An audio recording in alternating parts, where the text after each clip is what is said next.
ሰላም ቤተሰቦች እንዴት ናችሁ? አሁን ደግሞ የምናየው asking about relatives ስለ አንድ ሰው ዘመድ ሁኔታ ስንጠይቅ ስለ ቤተሰቦቹ እንዴት ነው የምንጠይቀው የሚለውን እናያለን ማለት ነው። በአጭሩ ነው የምናየው። አሪፍ ትምህርት ነው፣ ተከታተሉኝ። አዲሶች ደግሞ ሰብስክራይብ ማድረግ እንዳትረሱ፣ የቻናል በመደገፍ ወደፊት አዳዲስ አሪፍ ትምህርቶች ለማቅረብ ሰብስክራይብ አርጉኝ። ቀጥታ ወደ ዛሬው ትምህርት እንሄዳለን። እሺ እንዴት ብለን ነው የምንጠይቀው? ስለ ቤተሰቦች how is እያል መጠየቅ እንችላለን። how are ምናምን እያል how is your sister? እህትህ እንደምናት። how is your brother?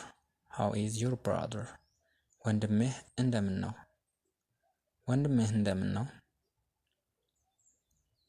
how is your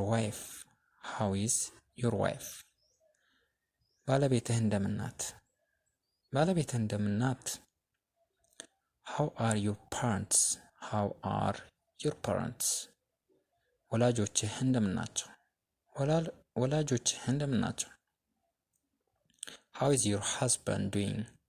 how is your husband doing? ባለቤትሽ እንደምን ነው? ከዛ ምላሾች ኦር ሪስፖንስ እንዴት እንደምንሆን እናያለን። እንደዚህ ከተጠየቅን እንዴት እንመልሳለን የሚለው ባጭሩ እናያለን። አንደኛው ምላሽ ሊሆን የሚችለው ምንድነው? ስለ እሷ ከተጠየቅን ስለ ባለቤት፣ ስለ እህታችን ሊሆን ይችላል። ምን ብለን እንመልሳለን? she is doing fine ደህና ናት። ስለ ወንድ ከሆነ ደግሞ ያው ባለቤትም ወንድም ሊሆን ይችላል፣ ባልም ሊሆን ይችላል።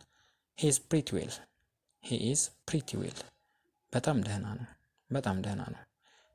ስለ ወላጆች ደግሞ ያው ብዙ ስለሆነ ሁለት ስለሆነ they are fine ደህና ናቸው ብለን እንመልሳለን። የዛሬው ትምህርት ይመስላል።